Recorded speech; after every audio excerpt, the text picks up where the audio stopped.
Atas waktu dan kesempatan yang diberikan kepada saya.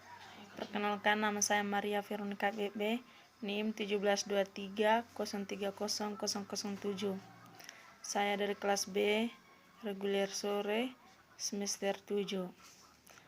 Pada kesempatan ini saya akan menyampaikan review buku 3 saya di mata kuliah Perencanaan dan Kebijakan Sosial.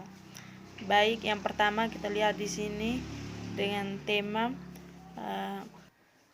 tema sosial dan publik, kebijakan tentang penyakit Alzheimer di Amerika Serikat. Menurut Robert Blank, inspirasi dari buku ini berasal dari undangan yang diterima untuk berpartisipasi dalam Pitus Memorial pada April 2017. Seorang tokoh dalam buku ini diminta untuk mempresentasikan kepada publik tentang perspektif kebijakan tentang penyakit Alzheimer. Pada saat itu, sedikit tentangnya penyakit Alzheimer, tetapi telah banyak menulis tentang kebijakan kesehatan dan biomedis, termasuk 3 buku tentang kebijakan otak. Di ceramah itu, seorang tokoh dalam buku ini juga belajar banyak tentang medis, etika, sosial, dan aspek lain dari DA. Tetapi menjadi jelas bahwa sampai saat ini perhatian yang diberikan jauh lebih sedikit diberikan kepada dimensi kebijakan.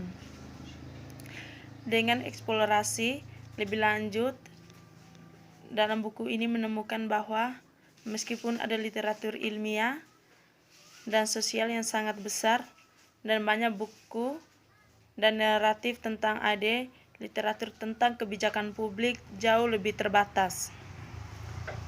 Baru-baru ini ada banyak laporan komisi dan pemerintah yang ekstensif, termasuk studi menyeluruh dari berbagai asosiasi AD yang mencakup aspek politik dan sosial dan menyediakan sumber informasi yang sangat baik dalam bentuk data, tetapi cenderung sulit digunakan. Buku ini juga mencoba mengisi kekosongan yang dapat dibaca tentang masalah kebijakan sosial, AD, dan lainnya, entah itu dimensi sosial ataupun kebijakan lainnya. Pada bab ini juga menguraikan proses pembuatan kebijakan dan kebijakan konteks penyakit Alzheimer atau AD dan merangkum berbagai macam masalah di sekitarnya. Ini tentunya mengkaji mengapa AD menjanjikan untuk menjadi tantangan kebijakan di masa depan karena prevalensi dan biaya ekonominya meningkat. Itu merinci biaya ekonomi dan sosial AD dan menggambarkan bagaimana biaya tersebut mengancam sistem perawatan kesehatan kecuali membongkarnya secara memadai tentang sebuah kebijakan tersebut.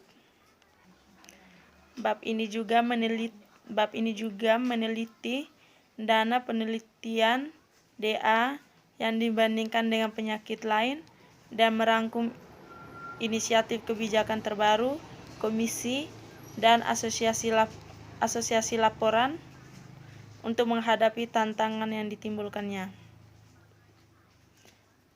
Pemindahan AD juga ke domain kebijakan membawa politik ke garis depan musyawarah dan perpecahan dan menempatkan penyelesaian masalah di lingkungan politik kelompok tentang sebuah kepentingan. Mengingat tingginya sebuah ekonomi sosial dan personal taruhan seputar AD, konflik juga tidak dapat dihindari. Artinya, setiap kelompok memiliki tuntutannya sendiri. AD harus bersaing tidak hanya dengan bidang non-kesehatan untuk mendapatkannya bagian dari sumber daya masyarakat, tetapi juga dalam persaingan untuk mendapatkan perhatian publik dan dukungan politik dengan penyebab yang sangat terorganisir seperti kanker payudara dan AIDS, serta jenis demensia lainnya. Dampak DA juga melampaui kebutuhan perawatan kesehatan orang tersebut yang akan berpengaruh besar. Seiring perkembangan DA yang tak terelakkan, pasien menjadi semakin meningkat, bergantung pada orang lain dan perawatan dasar sehari-hari dan tugas rutin yang aman secara fisik, lingkungan, dan perlindungan dari eksploitasi atau penyalahgunaan tersebut. Yang berikut tentang pembuatan kebijakan untuk penyakit Alzheimer. Kebijakan publik dapat dikategorikan sebagai salah satu dari 3 tipe dasar, yaitu regulasi, distributif, atau redistributif. Kebijakan peraturan memberikan batasan atau pembatasan lainnya tentang tindakan kelompok atau individu. Mereka juga memberikan aturan perilaku dengan sanksi yang didukung oleh otoritas pemerintah. Kebijakan distributif didasarkan pada pengertian barang publik, misalnya barang dan jasa yang menguntungkan semua warga negara, tetapi kemungkinan kecil dicapai oleh tindakan sukarela individu karena kurangnya sumber daya yang memadai. Barang publik didefinisikan oleh setiap masyarakat berdasarkan bagaimana tanggung jawab pemerintah secara luas. Biasanya kebijakan distributif menyediakan keuntungan atau manfaat bagi segmen masyarakat tertentu, terutama melalui kekuatan dan lain sebagainya. Aktivitas pemerintah yang cukup besar berputar seputar penyediaan layanan publik, seringkali tanpa semestinya sampai kelangkaan memaksa pertukaran dibuat untuk kelompok dan barang. Karena itu, pemerintah selalu memiliki pilihan untuk tidak mengambil tindakan yang mengizinkan aktivitas apapun oleh sektor swasta. Itu juga membuat alternatif kebijakan yang mempromosikan atau mendorong kegiatan tertentu. Misalnya, pendanaan pemerintah untuk penelitian atau penyediaan layanan untuk penggunaan obat prosedur tertentu yang lebih luas. Akhirnya, ini menganalisis penekanan yang muncul pada kesehatan sosial DA pasien dan meringkas penelitian di berbagai disiplin ilmu untuk dikembangkan pendekatan perawatan baru. Pendekatan kesehatan masyarakat untuk Alzheimer, penyakit abstrak pergeseran beban penyakit menuju kondisi kronis jangka panjang seperti AD, bersama dengan tingginya biaya perawatan akut pada populasi yang menua.